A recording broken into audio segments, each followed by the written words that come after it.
Testing.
I was supplied by myself. Good afternoon. Today is November 9th, 2022, and the time is 1:01 p.m. As a quorum of the committee is in attendance, I would like to call to order the meeting of the Central Health Strategic Planning Committee.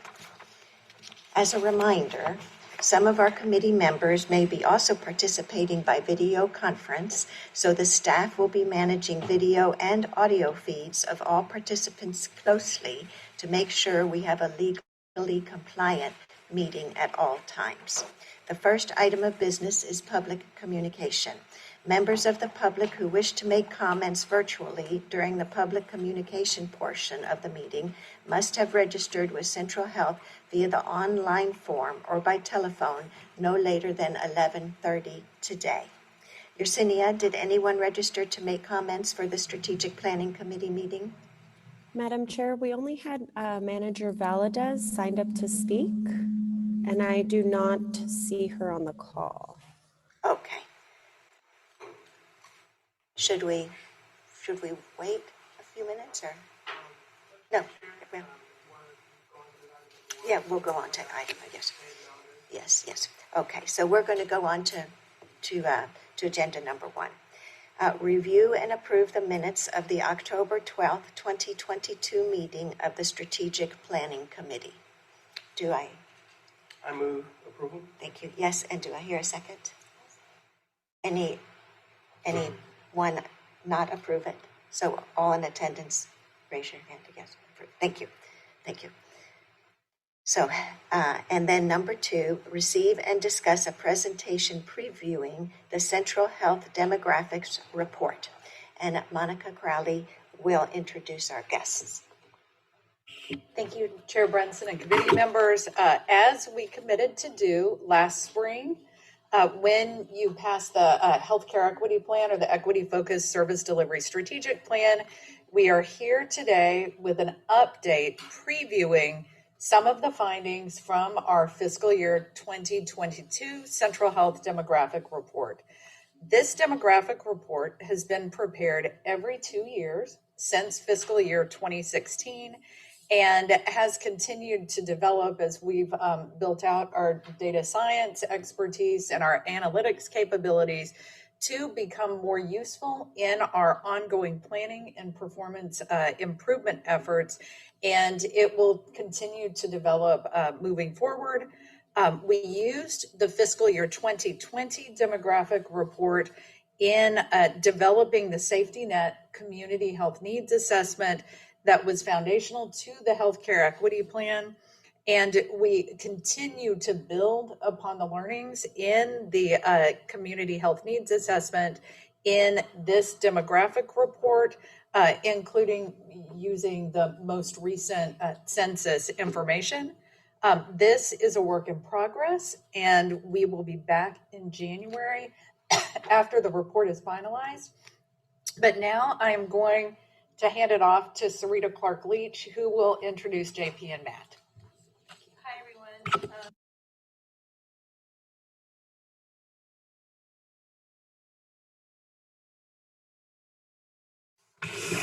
Of our 2022 demographic report to this committee, with the intention of returning, as Monica said, with the final report once complete, and we anticipate that to be sometime in January.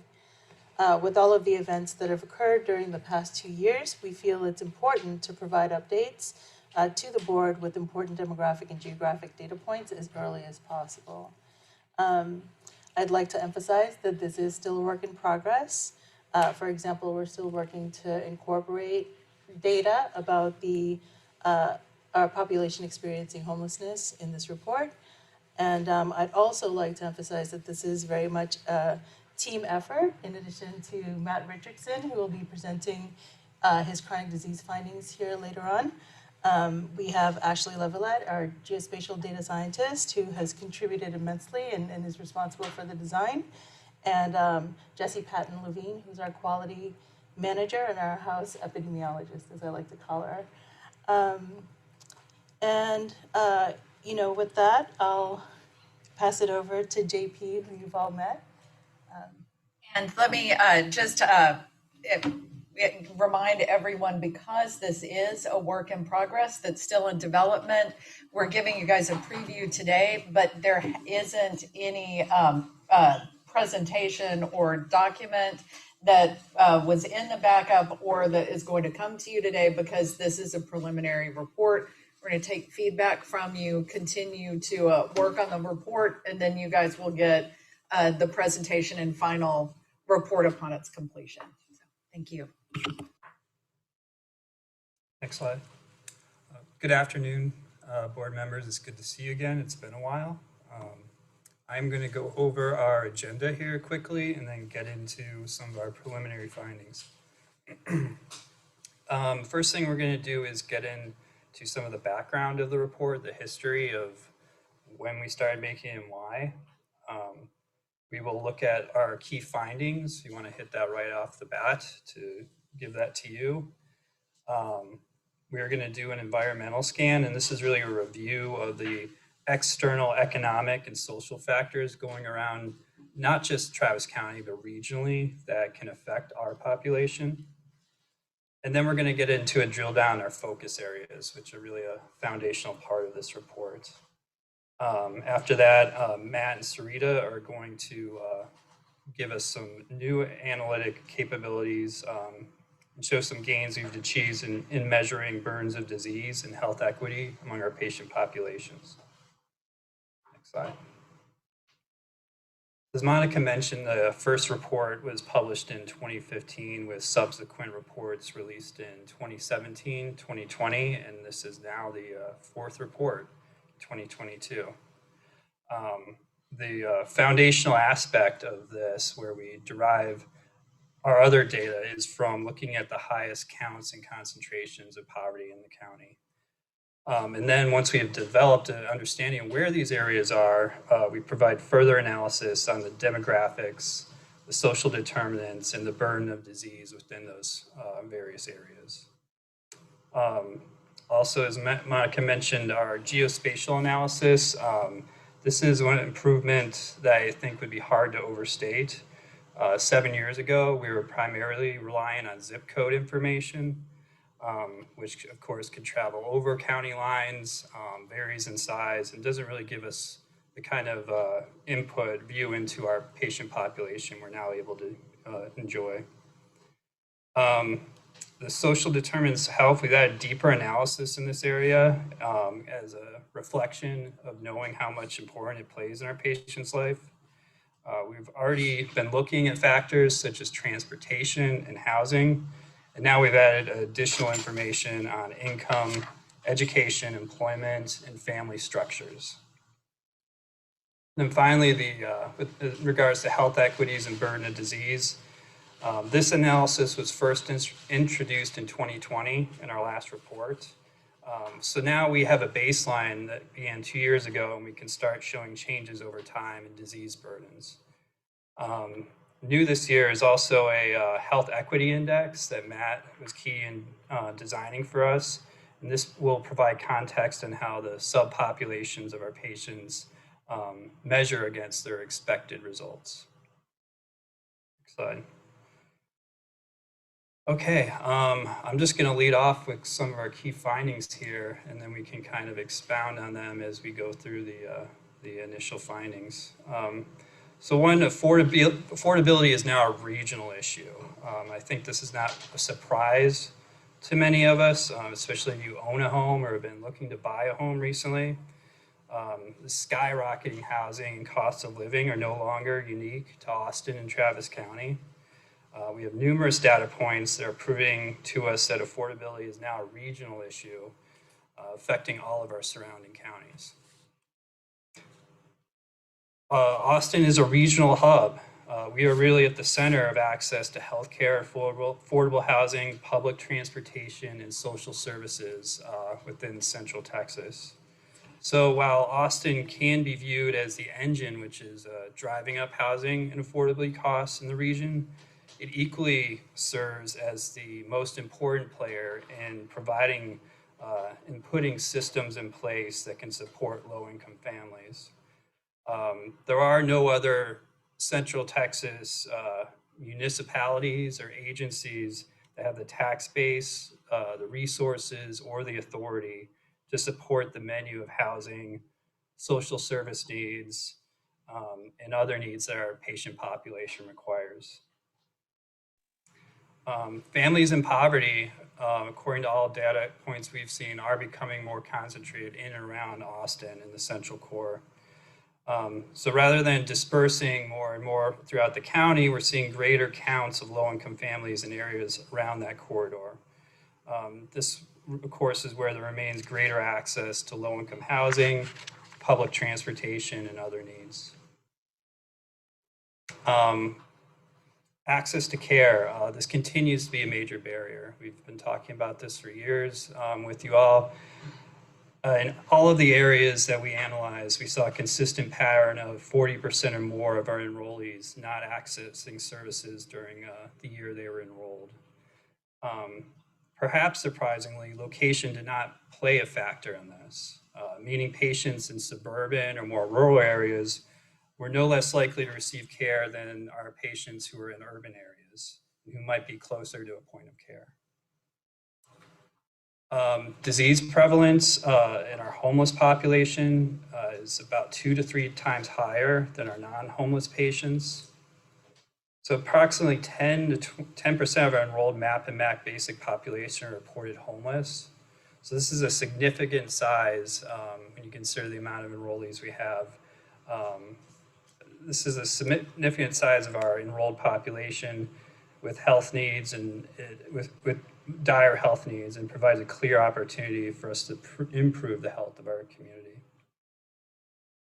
And finally, I don't want to get too much into this because Matt and Sri will talk to it, but our health equity issues present most significantly in the area of East Central Austin and among the demographics of our Black patient population. Next slide. So we're going to start our geographic analysis going through the macro level, and then we're going to narrow down to the micro, down to the census tract and census block level within Travis County. So this map displays the Austin Round Rock Metropolitan Statistical Area, or MSA. MSAs are a federal designation. They're created by the Office of Management and Budget. Their purpose is to group cities and surrounding areas that are interconnected and make it easier for government agencies and businesses to compile statistics about a single area. So, often we'll hear this term talked about, the Austin Round Rock area, the Austin area. This is what the technical definition is of that, this 5-county area. And these MSAs are used, they're throughout the county. There's about 800 of them. They're used to compile data on labor markets, household incomes, economic growth, and real estate trends. Again, this is a 5-county MSA that we reside in. This encompasses cities ranging from Austin to Gerald to Taylor to Bastrop, Lockhart, and Bee Cave. Next slide, please. So staying on that macro level, I just wanted to show you this chart real quick to kind of give us all a level set of the region we live in and the economics of it. This table above displays the calculations that are used within our MSA to calculate income levels for subsidized affordable housing. That yellow box, highlighted box, is really important here because that is the median family income for a family of 4 in our MSA. It's $110,300 for a family of 4.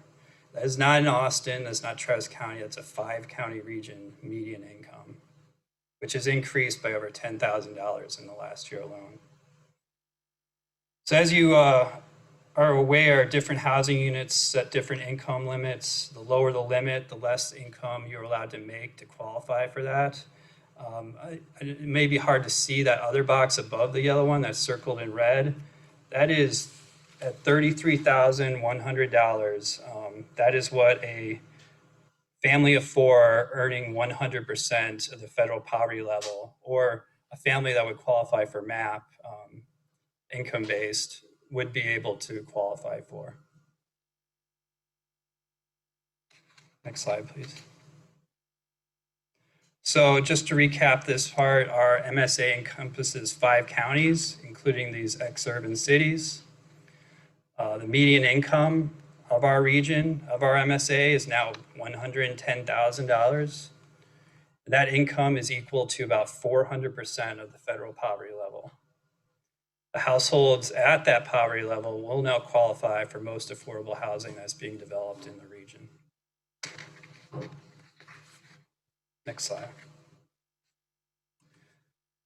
So I want to show you just a couple more slides detailing the real estate income level changes that have been occurring regionally. So we're just going to stay in the MSA for a couple more, and then we'll start drilling down.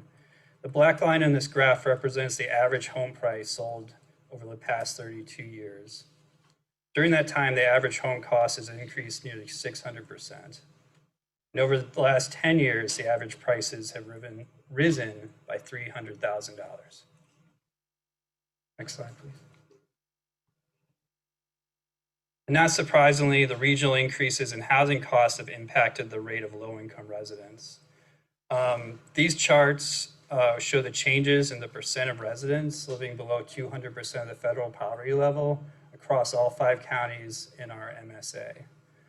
All this is to say there is not a line to cross to find affordability. This is an issue that is affecting all of us and all of our neighbors as well. Next slide. This is a summary. 10 years ago, the average home price was $250,000. As of last year, it's gone up to $565,000. By the end of this year, it's likely to be higher. And the percent of residents below 200% has decreased in every county from 2015 to 2020. Next slide, please.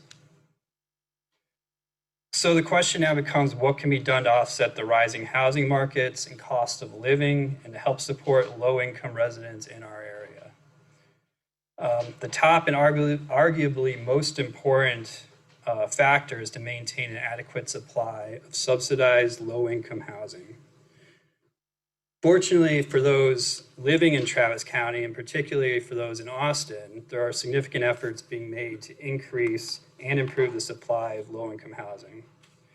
This priority, of course, received additional support yesterday when the City of Austin residents approved a bond measure for $350 million for affordable housing. Again, focusing in on Austin and what we are doing in Travis County as well, 80% of the region's subsidized housing is located in Travis County. This goes back to the fact that the City of Austin particularly has the resources to support this kind of housing, whereas smaller communities, not just in Pflugerville or Manor, but Round Rock and surrounding areas don't have the resources or the will to put significant investments in this. There's 46,000 plus subsidized housing units in Austin and a little more than 4,000 in the rest of Travis County. So again, this drives Austin. Austin is the major player when it comes to affordable housing. 68, almost 70% of those existing and planned new units are in districts 1, 2, 3, and 4. This is important to us as these districts house the majority of our patient population. Also important, there's more help on the way, at least in design. The City of Austin 2017 adopted a strategic housing blueprint with a plan for 60,000 new income restricted units to be built by 2028. Next slide, please. And to ensure that plan, hello. Yes. Is it possible for me to have a copy of the slide presentation or a draft copy of this report so that there's something that I can follow in front of me?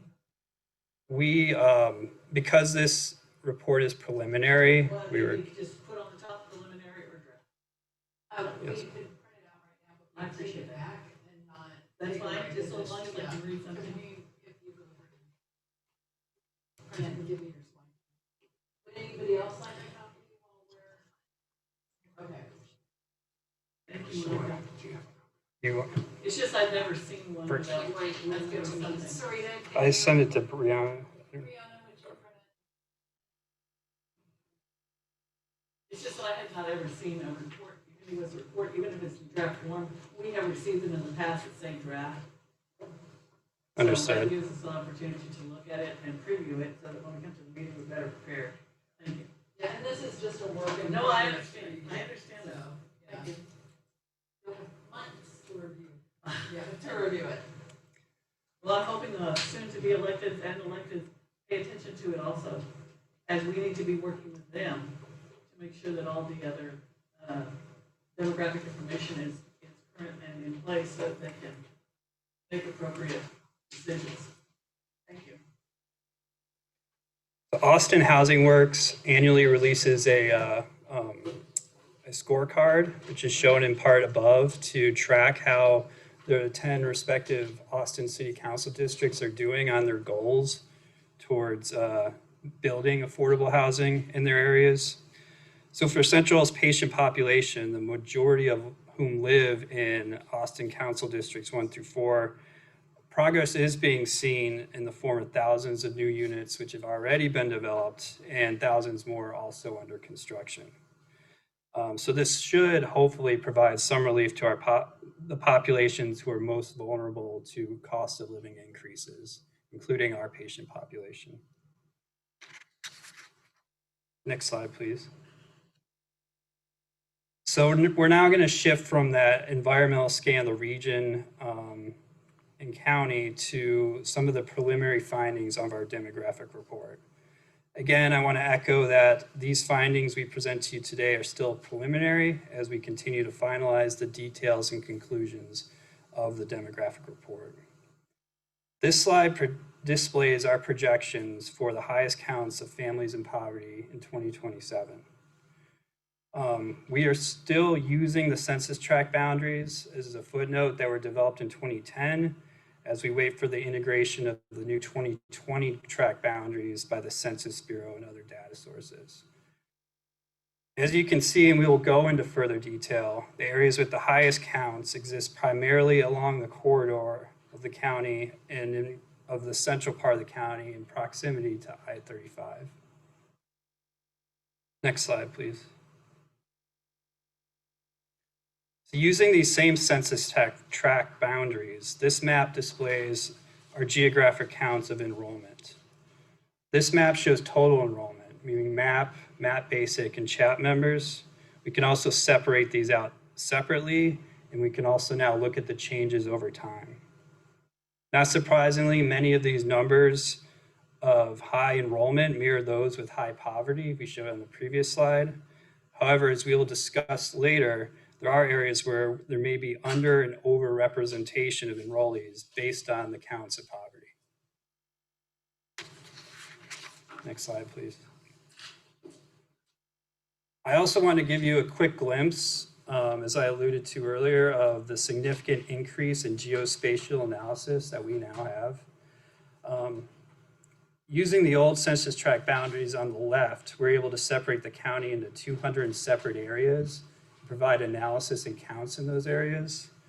However, using the new census block group boundaries on the right, we can now analyze the county into 766 different areas. You can imagine the difference in scope and ability to kind of drill down geographically when you go from 216 to 766 distinct areas. So this will provide us more granular analysis of where enrollees reside and how we can improve access to care. Next slide, please. So I know I've gone through our enrollment maps fairly quickly. There will be more information to come in the final report, but I want to give you some high-level takeaways as well. We currently have about 30,000 daily MAP enrollees and about 45 to 50 active MAP basic enrollees. Our post-pandemic growth has been driven primarily by undocumented residents earning at or below 21% FPL. We have seen slight downward trends in citizen enrollment since 2016. However, our enrollment in the homeless population has remained stable, and that includes through the pandemic. We are cognizant and watching that due to the end of the COVID public health emergency, we may see increases in MAP and MAP Basic as residents lose their eligibility for other enrollment in programs such as Medicaid. Next slide, please.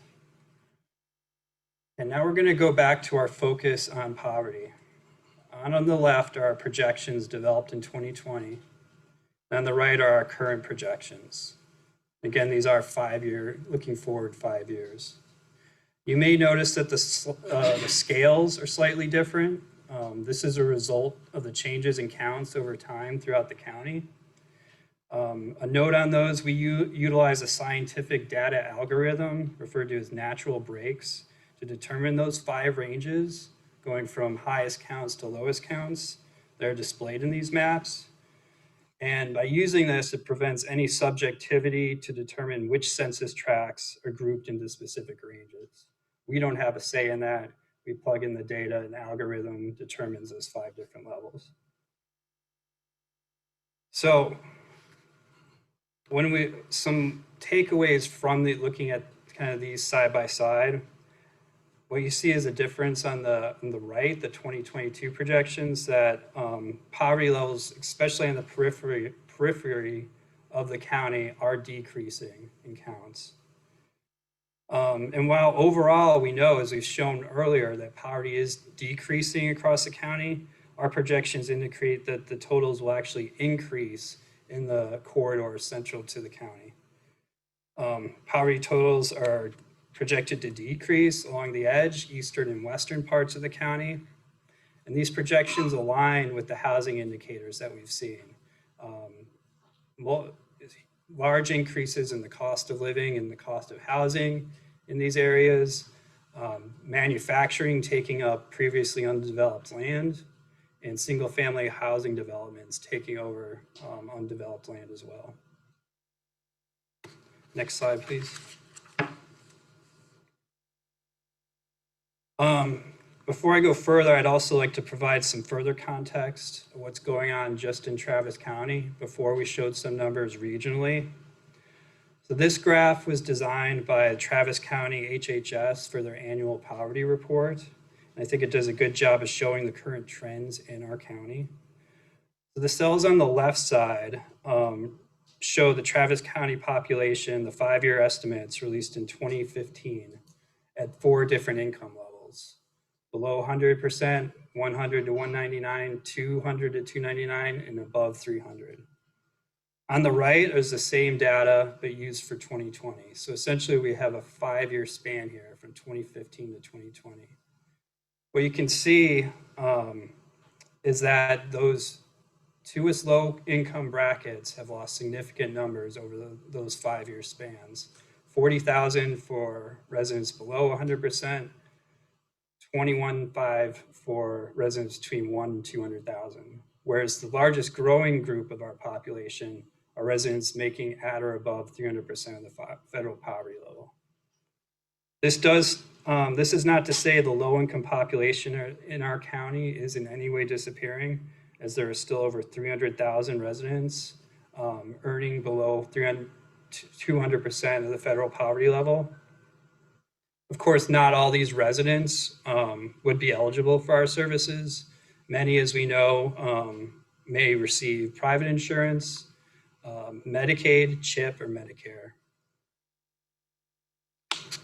Next slide, please. So again, going back to those earlier maps, while poverty is decreasing overall in the county, our projections indicate we are actually going to see increases in the central corridor. Totals counts in the far western and eastern regions and census tracts are projected to decrease. And this aligns with the other indicators we were seeing about affordability. Next slide, please. So in those previous maps, we assigned every census tract in the county with one of those 5 levels of counts of poverty, everywhere from high to a low.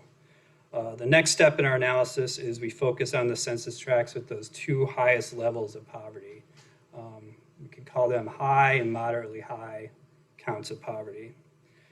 And once we once we identify these individual census tracts, we use natural and man-made boundaries, historical and neighborhood connections, and proximity to one another to create focus areas, which create that basis for our analysis. Next slide, please. So in 2020, we identified 12 focus areas, which are identified here. However, when we ran our new data for our report, several of these areas no longer were projected to include high and moderately high counts of poverty. Next slide. So this map shows where we've seen significant changes in poverty counts since we developed our 2020 report. Starting in the top right and going clockwise, we see that Pflugerville, Manor, and Hornsby Bend are not included in the findings of high and moderately high concentrations of poverty.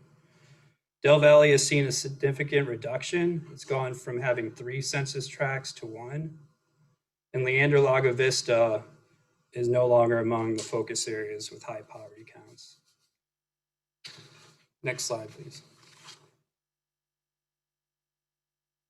So this slide now shows the 9 focus areas that are identified in our 2022 report.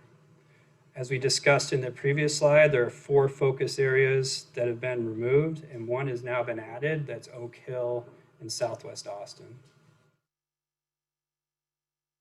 Next slide.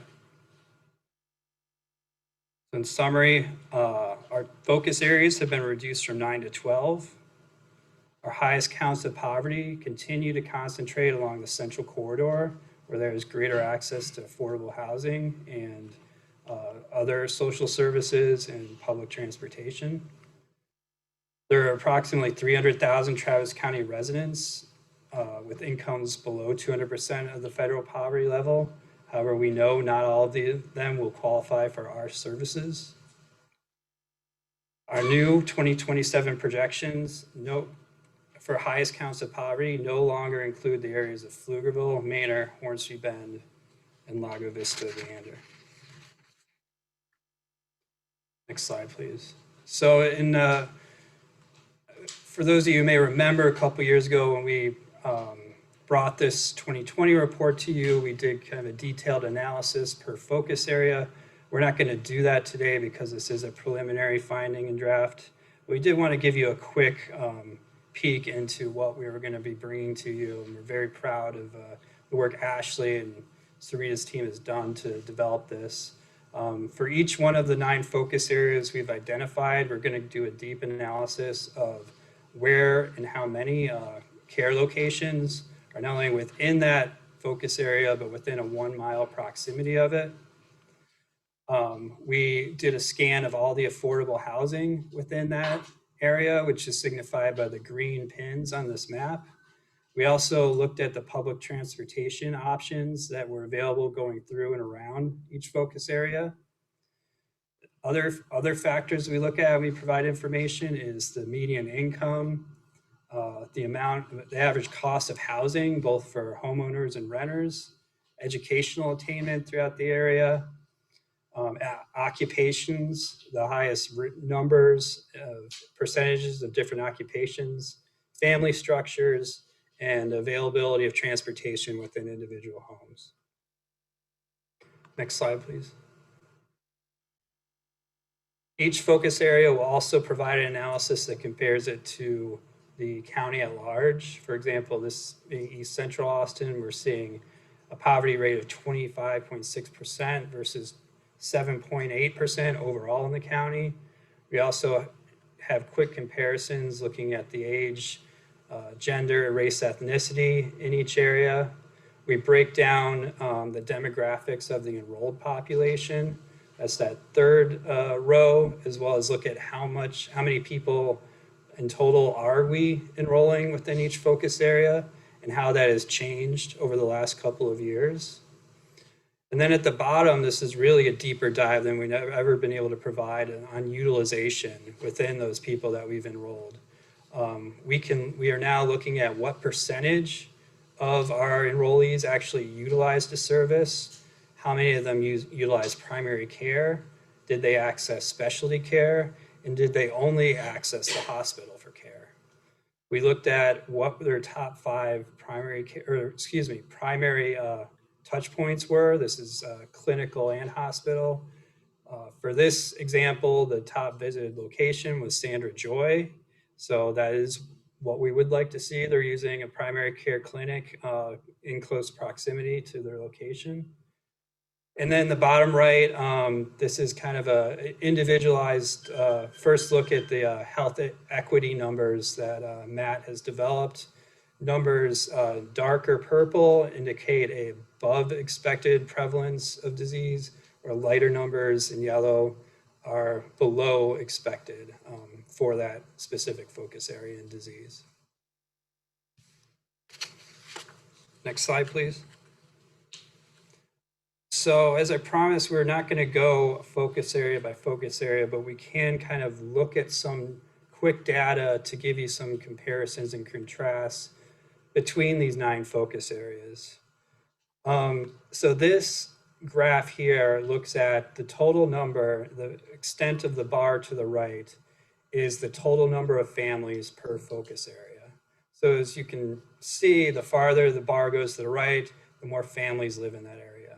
The purple bar represents the families in poverty within that area, and the number inside the bars represents the rate. What percentage of families did we, what percentage of families in that area are below the poverty level? So quick takeaways, those rates that we talked about, they're highest within the focus areas in the city of Austin. Outside of that central corridor, Del Valle, Oak Hill, we have significantly lower poverty totals. In North Central, this is a point I think we've been drilling down on this for many years now. North Central Austin, which is the Runberg neighborhood, continues to have the highest total poverty by far of anywhere in Travis County. Not only a total number, but the second highest rate. Next slide, please. So this slide compares the total population across each of those 9 focus areas. That is the number to the right, and that's what the total bar represents. How many people live in those focus areas? The purple bars represent how many of those people in those areas have we enrolled in our services. And the number inside the bar represents the percentage. What percentage of the population do we enroll in the central health program? So obviously you can see there's some very significant differences in population sizes. You have anything from North Travis County, 65,000 residents, to about 10,000 residents in Del Valle and 11,000 in Oak Hill. The rates of enrollment vary significantly. We've got some areas where we're enrolling 11% of the population. In other areas, it's into the high 20s. Another thing we start to see here, which I will touch on further, is enrollment figures do not always mirror poverty. So, where you see high poverty and you might expect to see higher enrollment, that is not always the case.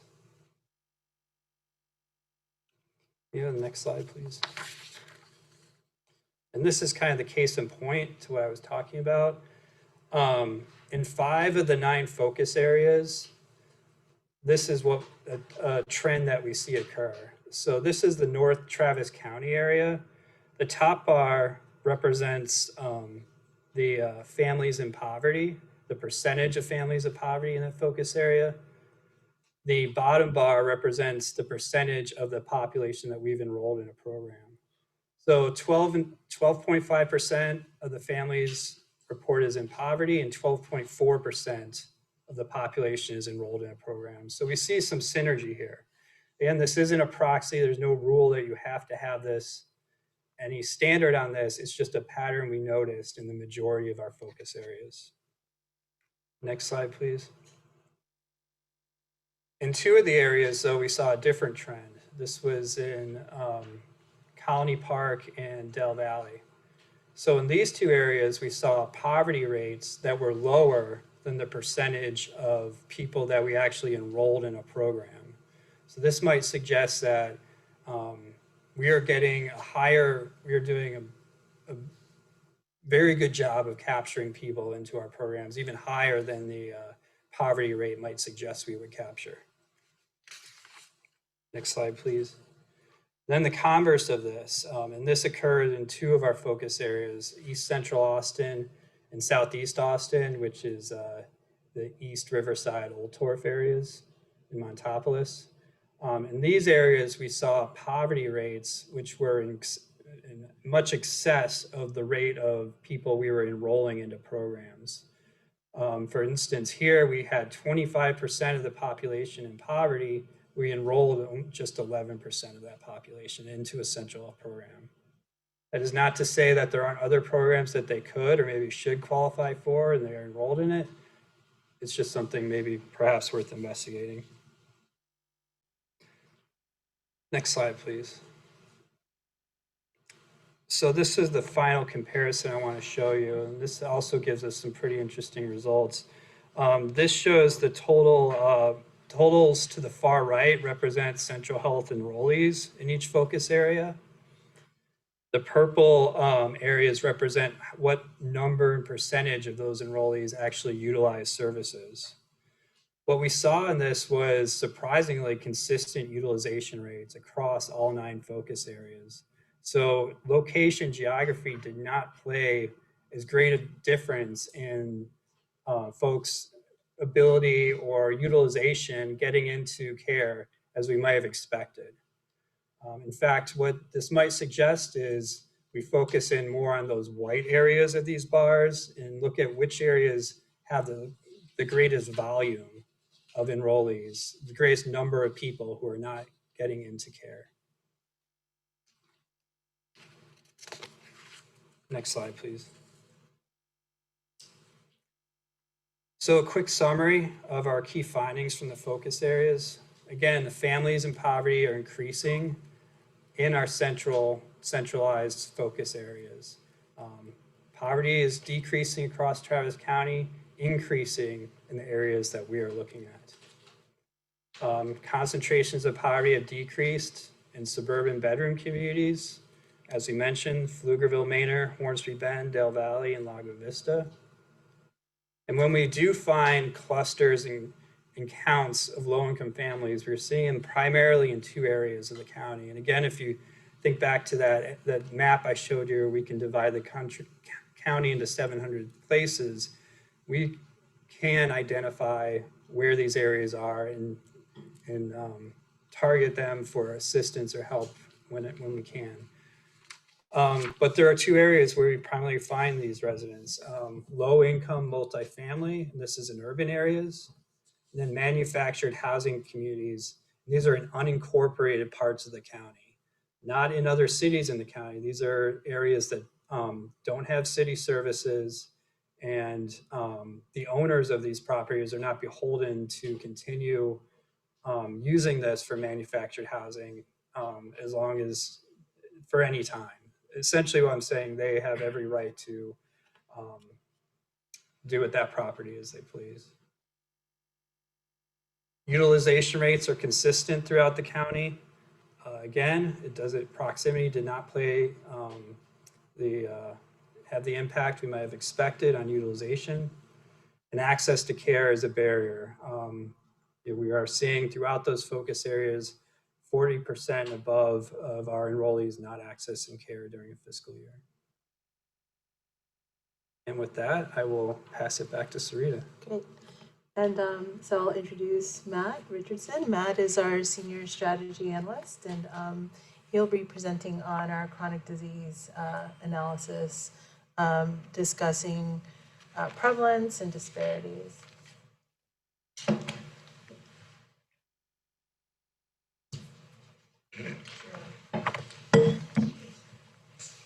Will we have the opportunity to ask questions after this, I assume?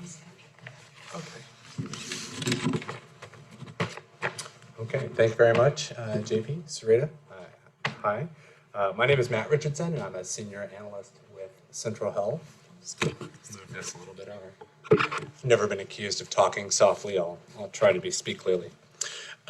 So today I'm excited to be back with you to share our preview of our 2022 demographic report and the chronic condition analyses that we've produced in support of it. As JP mentioned, this is a preview of some of the findings of the full report that will be released later. We have two major caveats for today's presentation. The first is, as we mentioned earlier, that homelessness data is not included. It's currently being integrated and analyzed. It's going to get plugged in as another data point, and I'll show you where that will plug in our slides. And then the second is that mortality data is also not included. The most recently available mortality data is from 2017. So it is quite old and not relevant to the scope of this report. For those who are interested in that, Austin Public Health did just publish their 2019 Critical Health Indicator Report. At the county level, this does go through and explain, look, we're seeing increased mortality in Latino patients and Black patients, that they're get into that, but they don't go below the kind of county level. And so what we're hoping to present today is that sub-county level experience around chronic conditions, specific just to the central health population. So let's dive in. Next slide, please. So here's an outline of the territory I'll be covering for you today, broken out into the what, the so what, and roughly the now what. Our research questions for this work were, how many central health members in fiscal year 21 had a diagnosis of a chronic condition in the past 3 years? Because chronic conditions are, by definition, these things that last more than a year. They impact your activities of daily living and or they require ongoing treatment. So we look back over time and say, not just diagnoses you had this year, but if you were with us more than 1 year, do we have a record of you being diagnosed with one of these conditions in the past 3? Also, we wanted to look at how did the counts of these conditions and then the rates of those conditions vary, and how did they vary across kind of 2 dimensions. The first dimension is your demographics, your race, your age groups, your ethnicity, but we also looked geographically at the focus areas, the 9 that JP had pointed out earlier. So we dove down into each of those areas. Okay, so how many people live in each area? Of those, how many had condition X, Y, or Z? And then we could break that further down by race and ethnicity and that sort of thing. And then how did these rates change? We have 2 whole data points now. We have our FY19 report where we calculated this. We're looking at it again for the FY21 because of some of the ways that we classify patients into disease categories and the methodology. We went back and recalculated everything from the past report so that we would have an apples to apples comparison to share with you today. And then, in which of those subgroupings, and this is kind of new for this year, where did we see more chronic conditions than we would have expected given that group's size? So this really looks at, from a health equity lens, that proportionality. Where did we have a disproportionate impact on these populations? So next slide, please. Let's take a look at our key takeaways. I believe, like JP, in front loading the interesting stuff. So number 1, there were 4 top conditions overall. Why not a top 3? Well, that's because as we looked focus area by focus area, sometimes number 3 was number 4 and vice versa, and they wobbled around a little bit, but they were fairly consistent with these 4. You see that we had cardiovascular disease with 24,240 cases, about 1 in 4 folks. Hypertension, almost 21,000 cases. Again, it's about 1 in 4 folks that we looked at. And then behavioral health and diabetes were both about 1 in 7 people that we looked at. In all, there were 38,467 unique individuals with a chronic condition, at least one chronic condition indicated. But most folks had more than one, and we'll be showing you that information as well. We looked at these differences to see which ones were meaningful, which ones were statistically significant, different at the 5% significance level. And we found that Black patients had significantly higher prevalence rates for asthma, cardiovascular disease, and hypertension.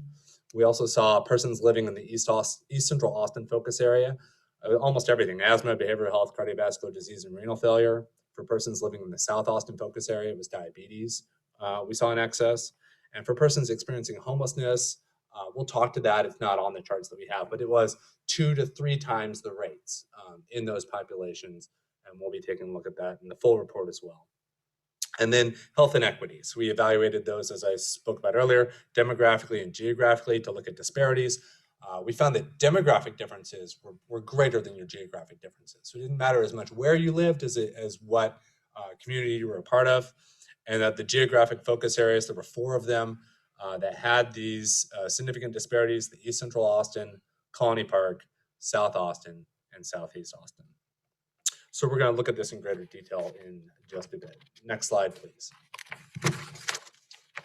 Okay, so let's take a look at the overall central health patient population first. This represents the experience of the 96,511 enrolled members in the data set that I had to play with. And first I want to talk to you about prevalence, as we throw this word around a lot in this presentation. Prevalence is really just the total number of cases of a given health condition in a particular population in a specific amount of time. So how many of those happen and how many people during the time that we're talking about. And we usually report that as a percent. So it could be 10%, 15%, something like that. But we might also report it as a rate per 1,000 people. So for example, if you had 200 cases of disease X and you had it in a population of 2,000 people, that's 10%. We would report that either as a 10% prevalence, or we would say there were 100 cases per 1,000 people in a population. And that lets us kind of compare against populations of different sizes. Although the counts are important as well, and we'll talk about that too. So we're reporting prevalence to you today as a rate per 1,000 people. In order to be consistent with the previous demographic reports, you can pull that old one off the shelf and look at those rates. It's important to note that both the counts and the rates are important. The counts are telling us what the burden of disease is in that community. And allows you to plan for system capacity type things, like how many providers will we need, or what types of specialties will we need. And that's important information. And then rates are going to tell you about the impact on specific subgroups and then allow for comparisons across populations of different sizes. We saw some of these focus areas are very small populations, some of them are very large populations. So the rates let us do that comparison. And it lets us to identify which populations are disproportionately impacted given their size. Are there pockets of need within these overall populations that we're able to identify? So this chart with the yellow bars here is showing you the prevalence rates per 1,000 people for all of our members in the county in descending order. A few definitions: the CVD is just shorthand for cardiovascular disease. So in our definitions, that includes stroke. The next one is hypertension, then behavioral health, diabetes, asthma. COPD is your chronic obstructive pulmonary diseases, so things like emphysema and chronic bronchitis, stuff like that. Renal failure, this does include our end-stage renal disease patients and folks that are part of our dialysis pilot. And the heart failure, and then cancerous tumors, basically your malignant neoplasms, which we know is like a whole bunch of different diseases, but they wind up under that bucket. So as you can see, the top 4 conditions here account for 80% of the chronic disease burden in this population. About 1 in 4 members had cardiovascular disease and or hypertension. About 1 in 7 members had a behavioral health and or diabetes diagnosis. 40% of our members had at least one. That's 38,647 folks I talked about earlier. But of those with a chronic condition, the average person had 2.5. So that's lots of doctor's appointments and specialists and medications and things you have to follow up and manage. It represents a significant burden on these populations. And the prevalence rates for behavioral health, cardiovascular disease, hypertension, asthma, COPD, and renal failure, all of them 2 to 3 times higher than what we're seeing in this population when we apply that to the homeless persons experiencing homelessness, with behavioral health as the top diagnosis in that group. And I would say, well, Matt, that's interesting, but what are the national comparator rates, or what are the state comparator rates that we're looking at here?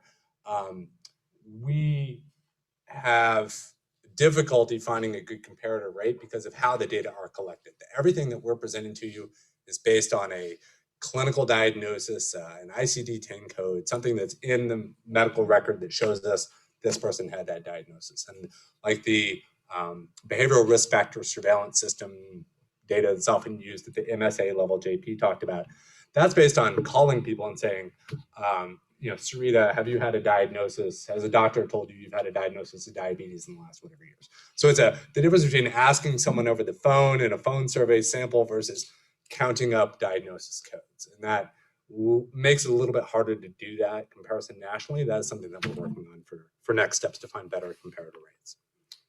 Next slide, please. So drilling down, we can also break this out by race and ethnicity as shown here.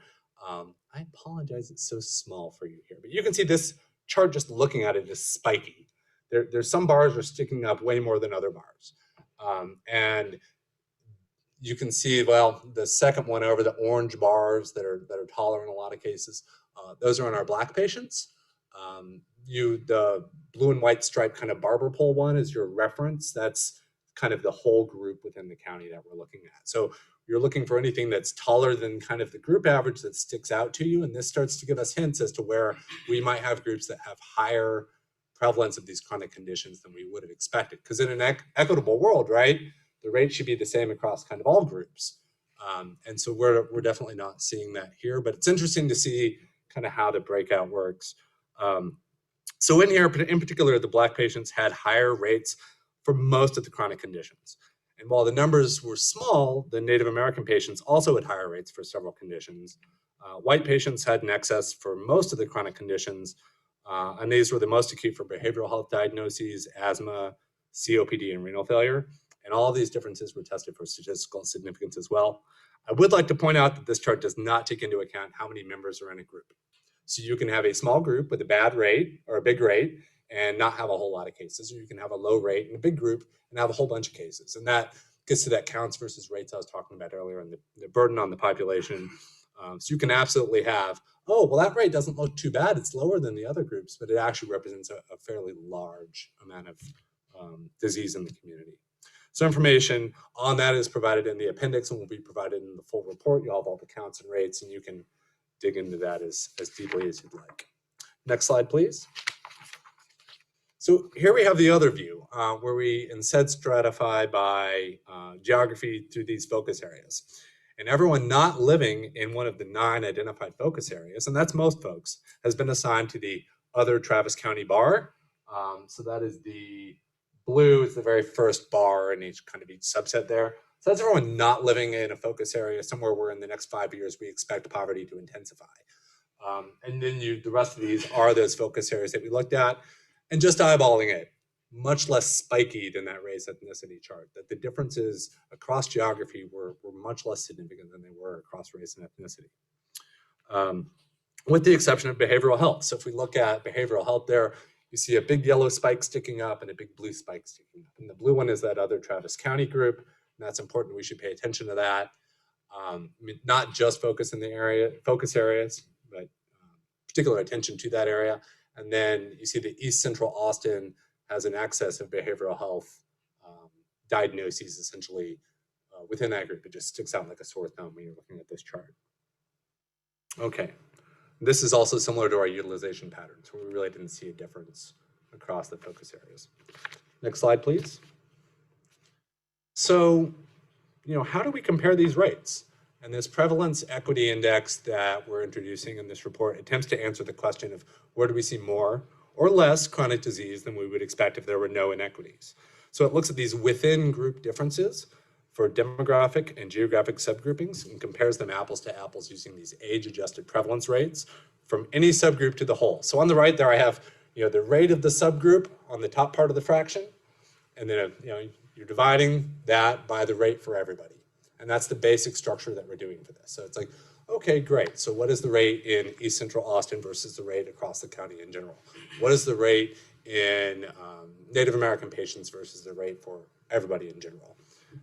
And so we're looking at that. We would expect to see that the group rate would be the same as the expected rate. So when you would get a value, basically it's just a ratio, one rate to the other. A value of less than 1 means that we're seeing less than we would expect. So you might see a number like a 0.5. There's half as much, the rate was half what we would have expected for that group. Just the same if the value is over 1, that means we're seeing more than we would have expected. So a value of 2 would be 100% more than we would have expected in that group based on kind of their proportion in the community. And a value of 1 exactly, or close to 1, 1.1, 0.9, it means it's basically the same. It's about what we would have expected. So I will pause on that to make sure that that concept is clear to kind of everyone before we show you how we've applied it. Any questions on the equity index, nuts and bolts?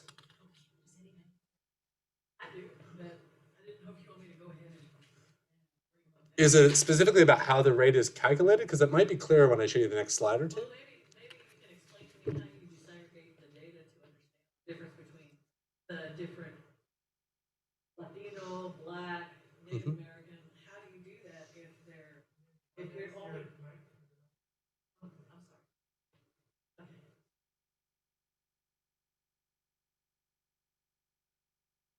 Okay, so how do you explain to me how you, again, exactly how I can look at this report and see what the different demographic groups, where they are with respect to diagnosis and location, by African American, Latino, Native American, etc. Because when you do Central East Austin, that's not a demographic group to me. Sure. That's a location in the most gentrified part of Austin, of the United States, historically. So that means nothing to me. And when you have a displaced population that you don't see, that disappears maybe by 40,000 people or 20,000 people, depending on what numbers you're using for what communities.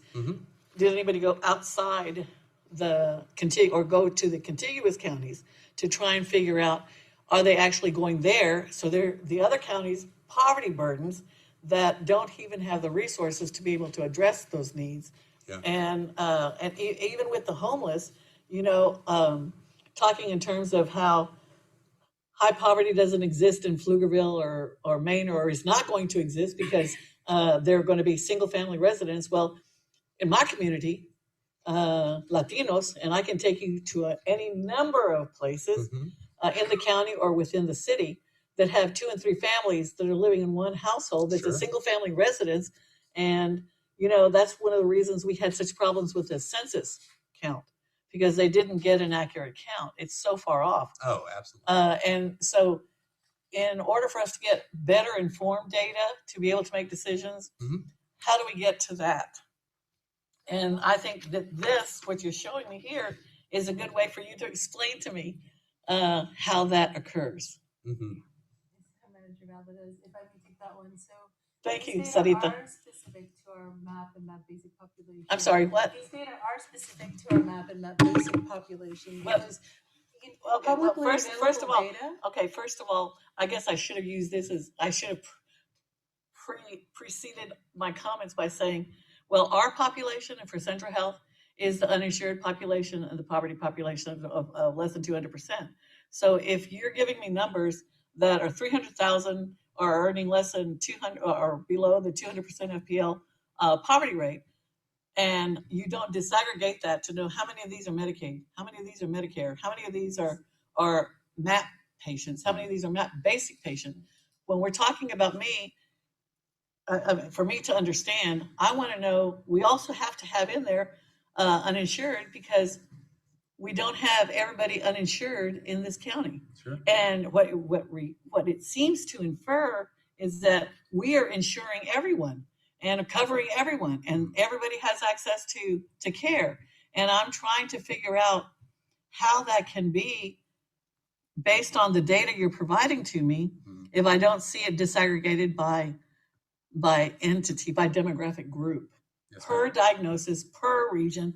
Like I would have looked when you were talking to me about 1.1, the city council districts 1 to 4, okay, city council districts 1 to 4, precinct districts for the county, precincts 1 to 4. Are those maps superimposed on what the maps you presented? I would like to see that too. Sure. So that we can actually see if I'm a county commissioner within my district, oh, this is where all my pockets of poverty are, or I don't have any poverty, depending on if I live in District 3, what happened. But then I'm wondering what happened to Jonestown. Did they disappear? And we'll move on, but the level of granularity that you're asking for folks who we don't have data for, right? And those are folks who aren't enrolled. It's very difficult to get that level of access, because what we're talking about is PHI essentially. Okay. And so folks. I guess when you start off by saying we have 300,000 people in Travis County that are at 200% or less of FPL, how did you get to that number? Out of our 3 million people, or whatever it is. That's ACS 5-year estimates. That's a 5-year estimate, not necessarily, that's based on something. American, yes. It's from the American Community No, Survey. I know that. I've read the study, but I've seen the numbers. But I'm the kind of person that wants to see it disaggregated for the purposes of what we would be using to determine, like if I want to look at community care, you have 25 clinics. Okay, what's the utilization rate at those clinics? What's the demographic report for those clinics? Where do those people come from to go to that particular clinic for what service? You know, that input is important information for me. And so this kind of report should be providing us the basis for us to be able to make those decisions as to the finer idea of where our centers need to be, the clinics need to be, what services we need to be providing at that area, because this is that poverty population. You know, I know that Travis County is building and has in their plans lots of affordable housing that's going to go up in Southeast County, Travis County, which is precinct 4. I don't know whether you all have taken that when you talk about, oh, there's going to be 40,000 units of affordable housing going to be made available. Are those apartments? Are those single family residents? Are they duplexes? What are they? And where are they going to be located? So that kind of information is what I was hoping to see in a demographic report. Those are great questions. And I feel like some of that will be addressed in what we're about to cover. A lot of that is going to be more satisfyingly presented in the final full report, where we're able to give you all the tables, and you can really dive into those pieces to the extent that we're able to display without violating privacy. So there's cell sizes below a certain size I have to suppress, but to the level that I can show that, we're absolutely going to include. I appreciate that, and including.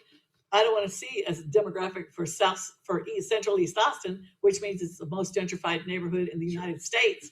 And what does that necessarily mean? 5% of the people living there are now Latino. And what age group? Is everybody else Anglo? Is everybody else Anglo? So or high wealth or students, that we do need to provide services to, because they may not necessarily be rich or live on trust funds, but that information to me, that's why I said, when you give me, the demographic group other than Black doesn't exist except to geographic area, that makes no sense to me. I understand. I think those are good Valadez, this is Mike. I would like to hear from Matt first. Thank you, Mike. Matt, so is that going to be answered? Mr. Valadez. Okay, sure. Is that going to be answered? How many folks by race ethnicity within the is that focus going groups? to be in the report? Is that going to be included in the demographic report? Find those data if they're publicly available. We will certainly search for them. We have. Yes. We request. You're the expert. Get the information. So whenever those data are available, we'll provide it. But we just the data are what we have. That's usable data for me. And As we're going into a legislative session. And Manager Valadez, upcoming in the presentation, even in the next slides in the presentation, they start to break down the different chronic conditions by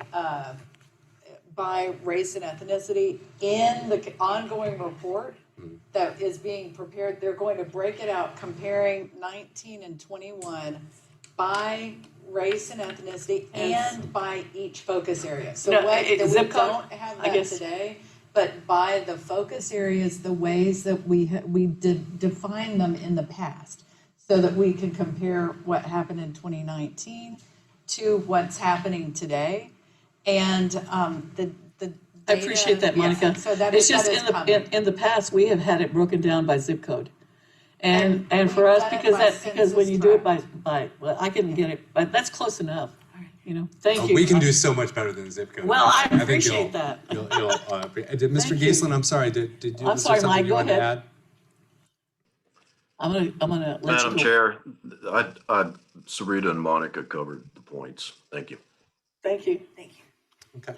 So before we take a look at that, I did want to point out some limitations. So this prevalence equity index is of more limited value when you've got one group that's 2/3 of the larger group. So you'd see that the rate in the large subgroup is going to be very, very similar to the overall rate. And that's what we're seeing with Latino patients in this data. So because they are 66% literally of the sample that I had, any rate for Latino patients is going to be very, very similar to the overall rate for all patients, because there's such a large portion of it. Except broken down by male and female.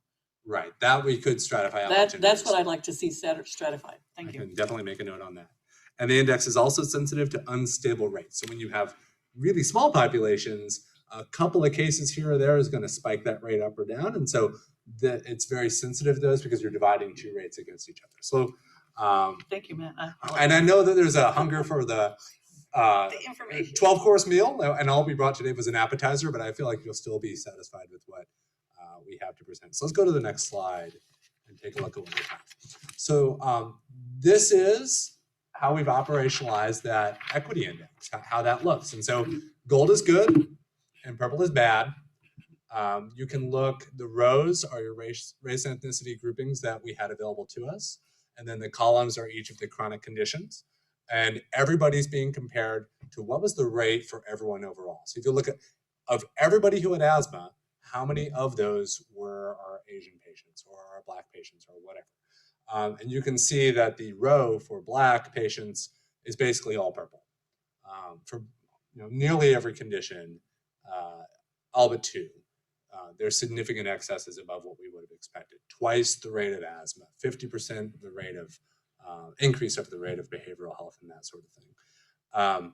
You can also see Native American, although again a very small group, very significant excesses for behavioral health and for asthma and those sorts of things. So this is a first way that we're starting to look at to help try to inform our healthcare equity plan, our service delivery plans, is how can we use this to help decide where to go and what to do and how we reach out to folks. We'll talk about that a bit more in a little bit. So this is that first look by race and ethnicity. Gold is good and purple is bad. Gold is good, purple's bad. So anything above a 1, anything higher than a 1, more than I would have expected chronic disease-wise, is going to be a shade of purple. It's going to be darker the more significant that disparity is. And for gold, it's the opposite. So the closer you get down to 0, the more gold that would be. So you can see where we're seeing some of that. Let's see here. So, we do see that the Latino patients did not have significantly higher or lower prevalence rates than any of the other conditions. And like I just talked about, well, yeah, Matt, that's because they're 2/3 of the group that you're comparing it against. So I want to say that even though they had kind of as expected prevalence rates of these conditions, the Latino patients had the highest counts of these chronic conditions across the board because there were simply more of them in the population. There were 24,206 individuals living with at least one chronic condition that were Latino. That's 66% of the population, but only 62% of the chronic diseases. But it's still a really large number of people that need care and need our help. I don't have that breakdown for you. I don't want to lie. I can get back to you on the specific breakdowns by gender. Yeah, yes, ma'am. So next slide, please. Similarly, we looked at this across geography and just off the bat, not quite as colorful, not as many differences. The differences were greater than the geographic differences. There are still some, and you can see that East Central Austin row has a little bit of purple going pretty much all the way across, most significantly for renal failure, but also for behavioral health and for asthma. You can, in alternate ways, you can count, well, okay, for each focus area, how many purple boxes do they have? And so some of them have 7 out of 9, 5 out of 9, 4 out of 9. So that's where, when we say we're seeing these differences in diabetes, for example, in South Austin. That's really the only one for South Austin that's purple, but that's a significant difference that we saw. Same for cancer diagnoses for persons living in Colony Park, which was otherwise pretty much what we expected. Southeast Austin had slight excesses for 5 of those chronic conditions, but East Central Austin is really where we saw most of these statistically significant differences. And the full counts will be provided in the report, and we'll be sure to have the breakout by gender as well. Next slide, please. So we also looked at these rates over time. So how did this change since the last time we came to you with this information? We have the FY19 rate, the FY21 rate, and then the percent change. In FY19, compared to FY19, the prevalence of most of these conditions was about the same, with some notable exceptions. You see behavioral health diagnoses increased almost 10%, renal failure up almost 22%, heart failure diagnoses were down almost 9%, and COPD was down by about 6%. With caution, I would caveat emptor on this is that it's very hard to draw a trend from just 2 data points, particularly when a global pandemic occurs between the 2 data points. that really affected how people utilize healthcare and made a lot of people delayed care, getting their chronic conditions taken care of or diagnosed and that sort of thing. So we expect that there are some of those effects in this as well. They're kind of difficult to tease out, but we'll continue to monitor as these evolve over time so we can come back to you and report more. Also age. Yes, we did look at every single age group. All of this has an age-specific breakout. I've got, I can go way down the hole on this one, but trust me that we've looked at age groups, crude and adjusted, that we've gone to great pains to make sure that this is valid and supportable, and it really reflects the reality as we're able to observe it. Okay, next slide, please. And I'm going to hand back over to Sarita to kind of handle the now what portion of this. Sure. And so, now that we've seen all this information, how do we use them? So we can continue to implement our equity-focused service delivery strategic plan and use these data to inform the operational financial sustainability plan that we've shared with you that is being developed to ensure that these populations have access to the scope of services required to prevent and manage their chronic disease. We also want to continue to build a system that ensures our members have access to culturally affirming care that is sufficient to meet identified needs. We want to continue to consider this information when planning chronic disease education outreach and prevention campaigns. And we want to ensure that members with social determinants of health needs are identified, their needs are documented, and that they're connected to services to assist with those needs. And although not stated here, and it speaks to something Manager Valadez stated earlier, to share this information with our publicly with other agencies, organizations, and advocacy groups to show areas with high concentrations of indigent populations disproportionately burdened by chronic disease, so that they can work to address those issues that negatively impact health and wellness, right? And so we know that's ensuring affordable housing are in those places, to ensure there's access to nutrient-rich, affordable food and green spaces, and all of those things again that we know. Even allostatic stress, right? Understanding that populations in poverty experience stress that is detrimental to their health because of their the decisions they have to make insofar as, do I pay my prescriptions? Pay for my prescriptions, or do I get the groceries? So all of those things should be brought to their attention. And I think there's one more slide on data considerations. Sure. Next, please. And then, of course, data consideration. We'd like to identify comparable local, state, and national benchmarking. However, as Matt spoke a little to earlier, those data are usually collected in a way that's different than what we have available to us. So when we look at prevalence, we're identifying a documented diagnosis in that patient's medical record. Whereas a lot of the national and state stats that we see come from a survey that's given to patients where they're asked, has your doctor diagnosed you with a condition? And they report back. So it's not necessarily an apples to apples comparison. Those survey data are also, they're estimates, right? They're generalized to the population, where these are actual counts that we see in our population. And then we want to continue to leverage the data to proactively identify disproportionately affected subgroups and communities.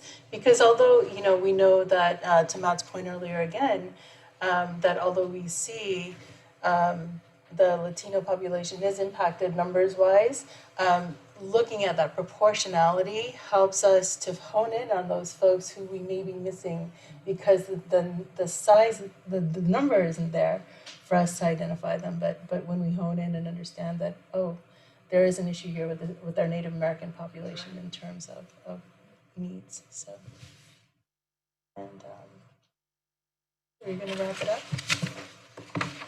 We're bringing JP back. Next slide. So next steps, we obviously need to finish the report. We will gather the feedback from this meeting, finish conducting the analysis, and plan to come back to you in January to present those final findings. And then, of course, we will be sharing this with all our partners, both our local partners as well as our planning partners for our ongoing systems planning work.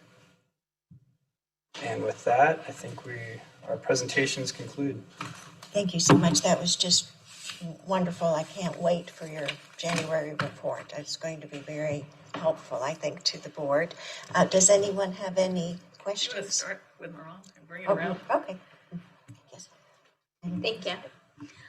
Thank you for that great presentation. As a public health person, I really appreciated all the numbers and the stats. Now, I have a couple of questions. I don't know, I haven't seen it in terms of the chronic conditions. Have you looked at obesity?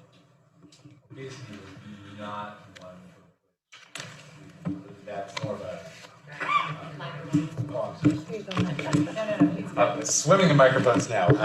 Short answer is no, obesity is not looked at. Because I would imagine that would be a good predictor of some poor health outcomes. Absolutely. If I had a BMI for everybody in there, I would absolutely use that. And that's I the think issue. that's kind of the issue that holds We us don't back. necessarily have BMIs for the entire population, otherwise it would certainly be one of the conditions we include. Okay, perhaps something in the future And as we can, sure. I mean, we can go by diagnosis codes, but again, what we found is that it doesn't always capture, diagnosis codes don't always capture that actual BMI. You're right. That's like the number one confounder for, besides age, your body mass index is a big factor for a lot of these conditions, and we just don't have that broken out by BMI. you can't calculate it? And we don't have that clinic, so we don't have weight. Okay, well, I just wanted, in terms of so I assume this was chart abstractions that you. No, this was these are data that we have in our data set that speak to, again, diagnoses and procedures. So we don't have those vitals, the weights and the height of the patients. It's off encounter tables, basically. No. Okay, no, that's helpful. I'm trying to think. Now, in terms when you broke down the chronic conditions, I think I like to go to the nitty-gritty. You had cancer and comorbidities. And I think tends with uninsured, underinsured populations, they tend typically to have more than one chronic illness, which your data clearly stated. Now, when we're talking about care coordinations and poor health outcomes, especially for this vulnerable population, can you look at cancer and the chronic conditions? How many do they have along that line? Is that something that you can populate? Because mortality rates seems to be very high amongst this group who with cancer and additional comorbidities due to lack of care coordination. And I think perhaps we should consider looking into that piece of data. So for the patients who had chronic conditions, just so I understand Yes. the question correctly. So of the subset of folks for whom we have a chronic condition, and it was cancer. Let's say cancer. What else did they have? Yes. And report back on that? In terms, yes, if you can do that, because some other data reported about 50% of those patients have hypertension, and that could clearly be indicative of severe health outcomes, in which leading to mortality in additions. So I just wanted us to dive. And it's already like 1 in 4 folks have the hypertension. So is it like a lot higher in the So cancer if we can, group? Like that's a really interesting question I'd like to explore. So it is actually something that we tend to look at. We've been looking at constellation of disease, right, when relative to folks who are getting readmitted. So we can see if we have time to add this to. I know to this JP is not like, analysis. but I know it's not. I think perhaps right now a separate analysis when you have time in the next couple months or so. Not necessarily for this specific report, as long as you have that data. But I look forward to what you have shared, and I know this data is not the best of what we wanted to hear and learn, but it just guides us to making our decisions in the future. Thank you. Oh, thank you for that. Great questions.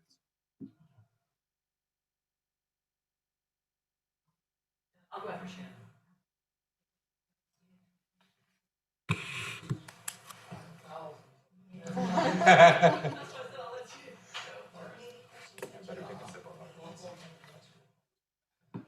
First of all, thanks very much.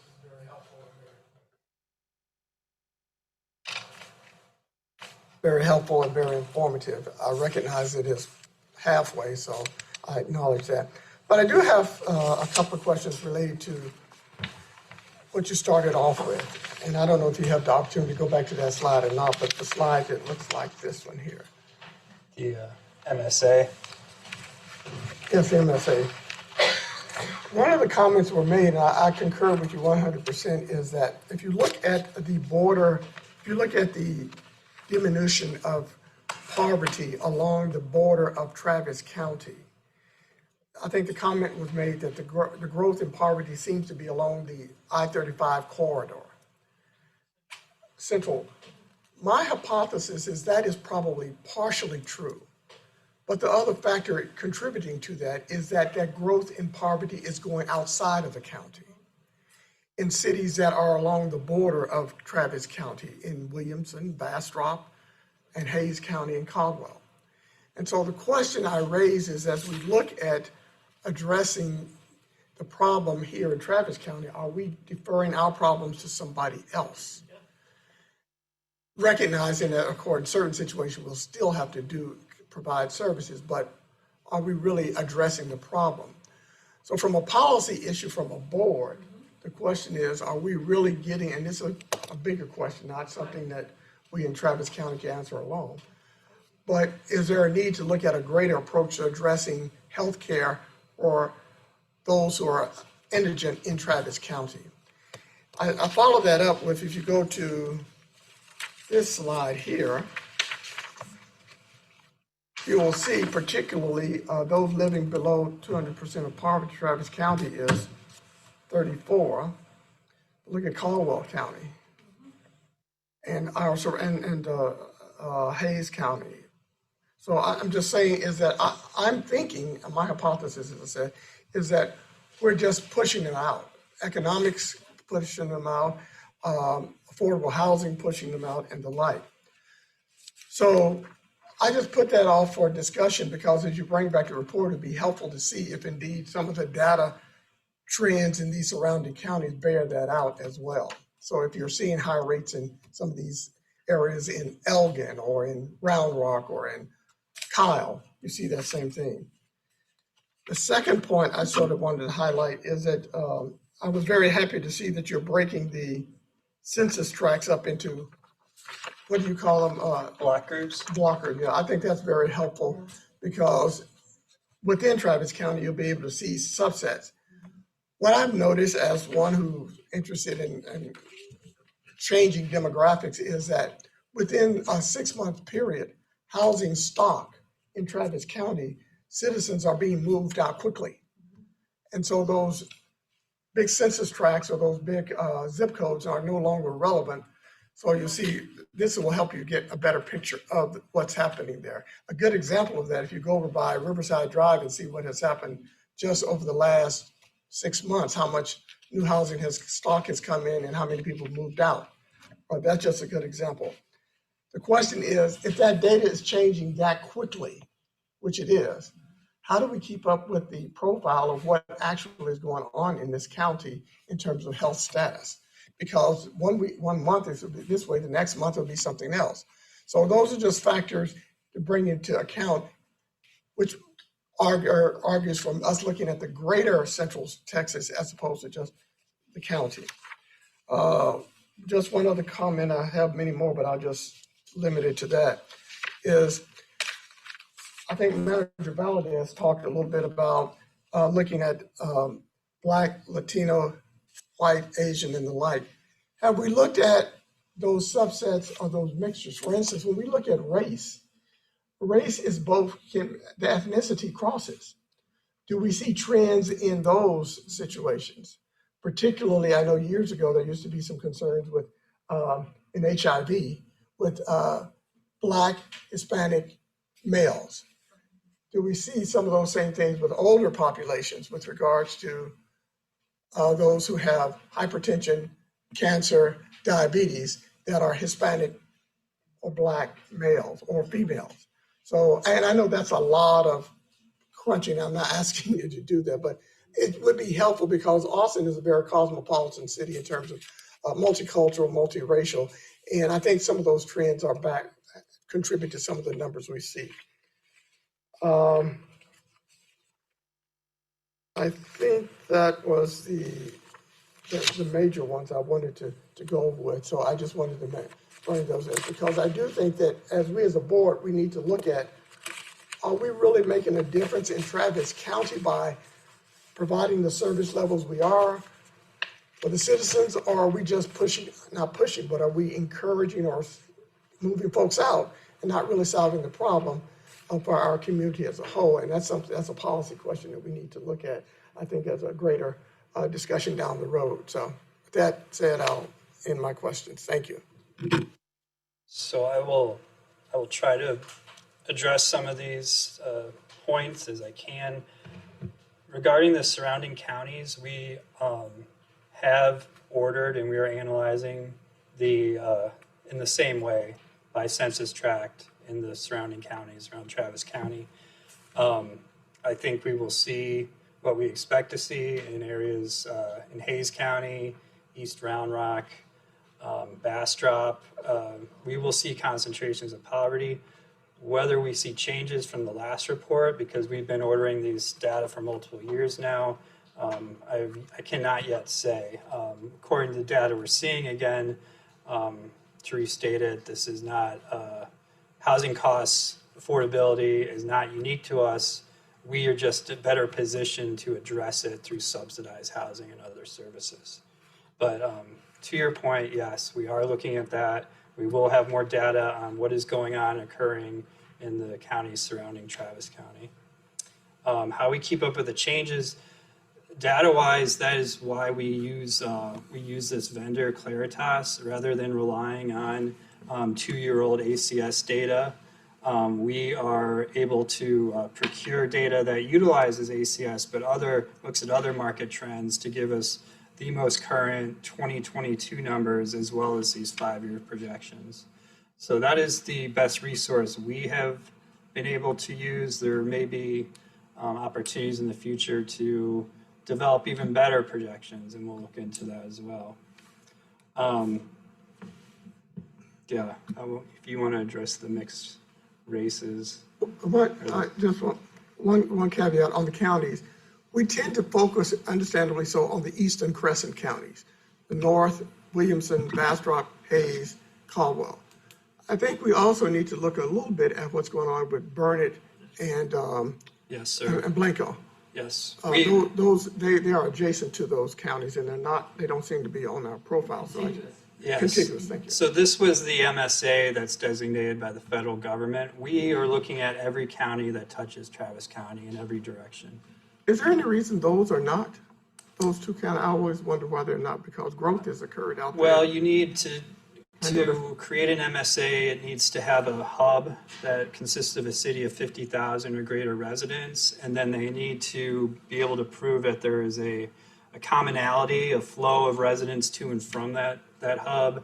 I can't speak for them why they chose that, but I imagine there was historically not enough movement between those rural western communities in Austin. All right, thank you. And I do want to say, this is exactly one of the reasons we wanted to bring kind of this like partially baked presentation to you, is I think adding in the information of the contiguous counties beyond just the MSA counties, so that we can see what's happening in some of those western counties. Is, are we going to see, like in Caldwell, which was very surprising to me, although it shouldn't be with all of the Artie friends I have that have had to decamp to Lockhart, but that there's an 11% decrease in poverty in Lockhart between in the Caldwell County area in between the time periods. So when you look even in these MSA counties that are the adjacent counties, you're seeing drops in poverty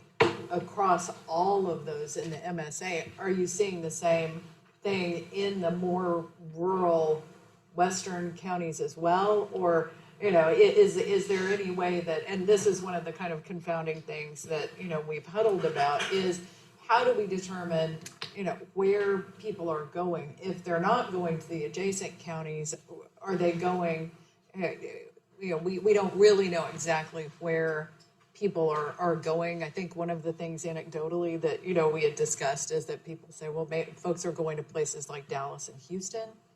where there's potentially even more access to services than there are here kind of in our region.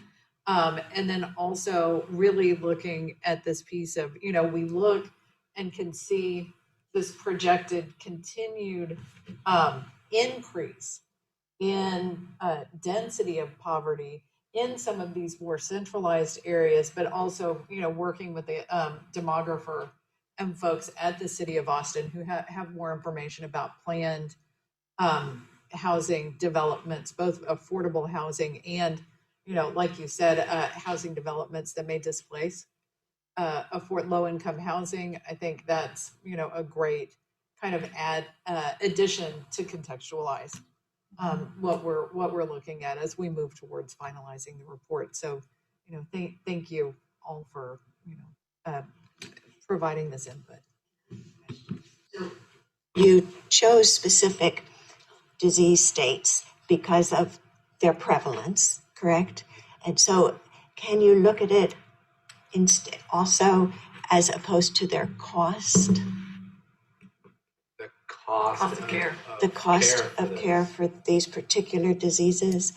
Because if you look at the cost of care, you may find that, being a physician, that you might want to put your efforts into things that are costing the community medically, and really we could focus on education and things like that in those areas, also by cost.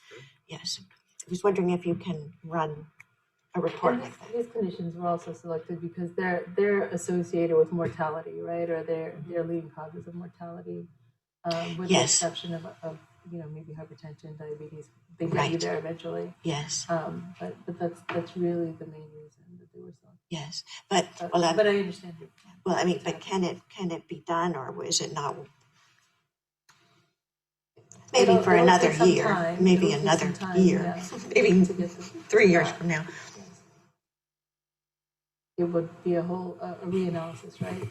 Those conditions would have to be identified, and then we'd have to rework the demographic reports. I think. So like how many encounters did they have? Which encounters were related to those chronic conditions? What were the costs then? I see. Claims associated. I got you.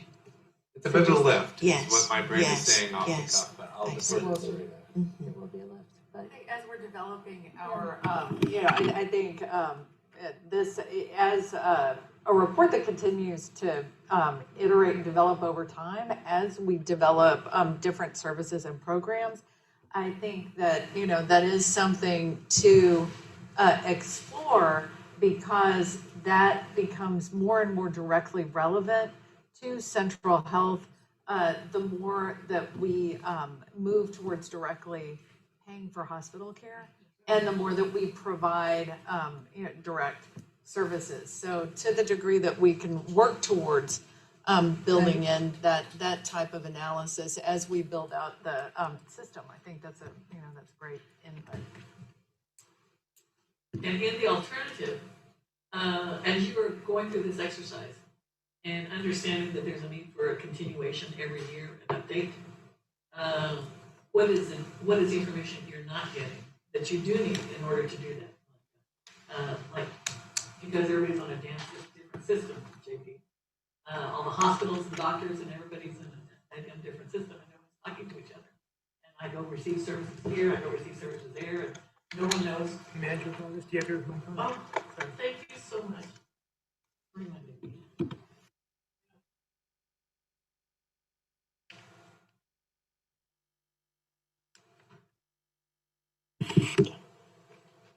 Thank you. That's why I kind of threw in there at the last, my last conversation. That's all information that we need as we pursue what our policy requests or legislative requests, as we only have a legislature in place for every 2 years. And there is a great need for us to develop a consistent reporting. And have consistent reporting unless we have data that's collected in a consistent manner and format. And so that's something that we could recommend and maybe even not necessarily legislation, but rules changes that those particular agencies can recommend for themselves in gathering data. Like we have Region 6, and I'm wondering if some of that not capturing the western counties that are contiguous has anything to do with the fact that they may be in a different region. The way the state breaks up, Medicaid is this way and your health region is District 6 or District 7 and blah, blah, blah. And that, you never know. But if it's in Texas, it's going to be backwards. So Central Health can be a leader. I want to thank Mike for doing that, for forcing us through this exercise. Central Health can be a leader in not only the convener of other counties and other agencies for together working to look at delineate these are the problems. These are going to be the solutions. We need to work on them together, because our population is going to be your population when they realize they can't pay the bills or whatever, and they still deserve services, even though we know your county doesn't even have the services. So there are people that are going to come over here and say, "Oh, I live at this address," and whatever. So that's a big move to solving communal problems that the state is not solving, but in Central Texas, we would like to solve. So I want to thank you for that. I asked you already what I would like to see, the further breakdowns, the demographics, how it needs to be broken down, including age, because we're seeing the geriatric tsunami here in Travis County, of which I am a part of, and proud to say I'm still here. I'm also concerned that we need to tackle, and I'm glad that we're looking at least the social determinants of health, because that was something that Central Health initially didn't want to address, okay? And now that it has become more common, the phrases have become more common, people are becoming more educated, and they've internalized the need to address that in order to solve social issues. We're doing it. But I still am in shock when we talk about, it appears as if we're not going to have as many high poverty areas in certain communities, but yet our central Austin community is going to increase. That's bothersome to me, because what that proves to me is that the city and the county did nothing to address the social problems of our poverty population and our minority populations ever, historically. And we can look at the 1928 master plan and say this is exactly proof of that. But what we want to do is overcome that. And as we gather your data to look at implementing equitable programming and locations for clinics to deal with future populations, we can also help other communities, help solve their areas as good neighbors. So this can be our good neighbor policy. But anyway, I just want to thank you for what you're doing. And I'm going to take this with me, because you know me, I'm going to read every page, every penny, every word. And I want to know if I can send you my comments regarding this, Matt and Sarita, because I know you guys, and JP, because I know you all will at least write them down or see them and hopefully respond to them as we prepare for a January final report. I was hoping we would have something maybe in December, if there's anything, depending on where you're at, have maybe an update. Unfortunately, our principal analyst on this is currently doing her civic duty. She's doing jury duty right now. And she's out for the next 3 weeks. We were hoping to have this done by December to report, but I think the timeline's going to be pushed back. And considering some of the things that, you've indicated that you want to see. I understand. I understand that. But I want to thank you for that. And I just, while you're gathering your data, if you can look at the numbers, are we really going to attach or look at social determinants of health? Because it's not going to be just affordable housing. It's going to be poverty schools that don't have master teachers. It's going to be a lot of things. And so bringing in your school districts, of which Travis County has 17, and those that are in the periphery, that would be another opportunity for us to work with our partners as we address this crime. This is a crime, Oh, yes. okay? we have Not one having more. access to poverty is a crime. And I want to thank Central Health for taking the lead on this. And now that Thank we you. have an instance of EPIC, we will be documenting social Right. determinants of health. And, Right. and let's speak to health literacy in addition That's exactly to right. transportation needs and So you know, we whether have, or not someone is a migrant worker that has impact on their chronic illnesses. so Family members. we have one more question. Manager, was I? Thank you. Mine is really brave. I think as a board, I understand the I don't know, the wealth of the social determinants of health, how much what it encompass, but I think we need to prioritize which ones we're going to be looking at so we can have a more focused, narrow effort rather than a wide spectrum. So I think this is probably a discussion that we should take, what are our priorities within the scope of the social determinants of health based on the data that we have and what the board views we should look into it.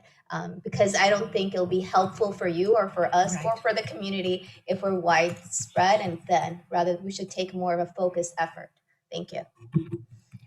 Thank you. As a follow-up, I want to thank you, Maram, for finally understanding that. Okay? Because that has been something that I have been talking about for a long time. And we are a health care organization looking at the needs of the indigent and those less than 200% FPL. But I also agree with Manager Shannon Jones, who has been harping on the fact that we as a board need to come together and have a serious conversation about what our priorities are, what our definitions are of like homelessness. Okay, because when we were interviewing Echo, as far as they're concerned, if you were not in the street, then you were homeless. But if you were 10,000 people living in one household, you were not homeless because there was a roof over your head. And I think that that's ridiculous. I don't like that definition. But unless we as a board have a discussion about what our priorities are going to be and what constitutes our issues that we want to address, and understanding that in addressing the social determinants of health, we cannot be the only people at the table because that's not our job. So thank you for helping us focus on that. Yes, thank you so much. Thank you. It was wonderful. Appreciate it. So we're gonna One thing. Manager Valadez and Manager Jones, we do need to pick those up. I understand the desire to have your hands on something meaty, but they are not, this is a work in progress. That's the reason that we didn't share it yet. It doesn't have any of the context that we'll provide in the report. It seems like it focuses on one area because as a work in progress, we only shared one area. And so I don't feel good about handing out something that is incomplete, that seems like it's weighted toward one area in a way that the report isn't, that might call into question the ultimate findings of the report because none of it's contextualized and it's incomplete.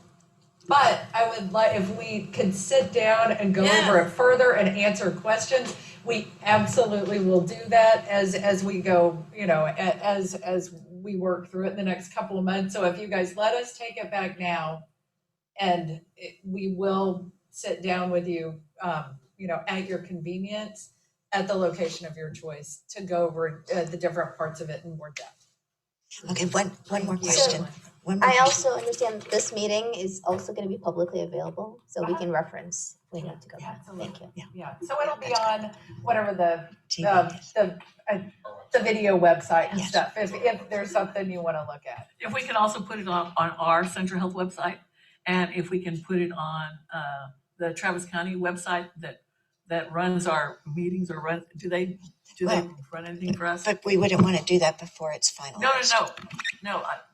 Whenever this is, and Monica and Matt, if you can understand, with respect to the interim report, this is an interim report, a preliminary report. As we get closer to January, and if we're going to before we ever take any action, I would like to have this at least 2 weeks, if not a month in advance, so that we can come back with you and say, okay, we all had, as a board member, as a board, we had the opportunity to read this. These are maybe some tweaks that we think you need to look at, or you can tell us that we're wrong, and we'll get it before we ever take any action on voting this. that, Monica, if you can understand. Yes. All right, there is no motion necessary. Yes. Manager Jones. I know you're tired, and I'm just want to add, I'm just interested with regards to your interaction with APH in terms of data. What are you all discussing, sharing, or will you, I should say, what your findings are and what the greater picture that APH has, and how this looks like in terms of a subset of the greater picture? And then I think as a board and as a community, we need to discuss that at some point too. So I just put that out as a discussion because we don't want this to go on the shelf someplace. We want it to be utilized for making policy and the like. So I'd encourage you to talk with, and you've probably already gathered some data, maybe even from them, but work with them in terms of final recommendation. Right, and I've been working with Adrian Stirrup, or talking to her. They were in the midst of developing out their own Chennai, and were really, weren't in a position where they could interact with us as much as we'd like to, but hopefully in the next few months they'll be more available. Well, that goes to the point. The point is we all shouldn't be doing the same thing in different places and recreating wheels. We should be working together to get them addressed and solved. Thank Yes, you. Manager. I understand that, but also we need to think about our patient population. Right. They look at so their N is different than ours. Right. Yes. And No, it's not. It's inclusive of ours. And I think that's important. Any day, any of the general population patients can become our patient. That's right. So I think we need to I understand why we have our criteria of what our patients are, but that can change any day.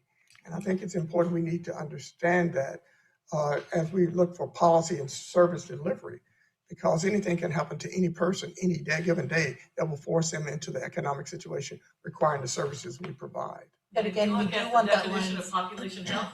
Population health includes the poverty. Yes. So, thank you. All right, so no motion necessary, so thank you all so much. And so we're going to move on. So item number 3, confirm the next strategic planning committee. Do you want a 3-minute public comment? Oh, yes, I guess, yes. We didn't have the public comments. Yes, thank you.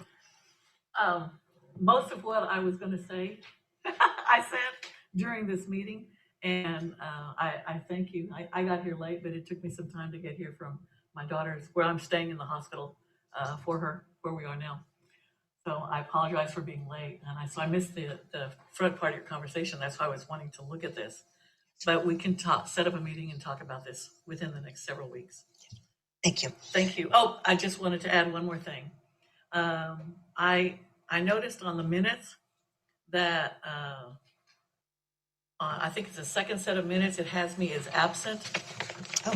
And I thought that I was here during that meeting, and I wanted to see whether or not those got adopted. They did get adopted, so we would have to change. So you'll see Cynthia, Manager Valadez, absent in the meetings, yet I was involved in making motions prior. Yes, okay, yes. We So- need to change that. Thank you. Yes. Okay, now, all right, so confirm the next strategic planning committee meeting, date, time, and location. Managers, our next Central Health Strategic Planning Committee meeting is tentatively scheduled on Wednesday, December the 7th, 2022 at 1 p.m. at the Central Health Administrative Offices, 1111 East Cesar Chavez Street, Austin, Texas, 78702. At this time, I am ready to accept a motion for adjournment.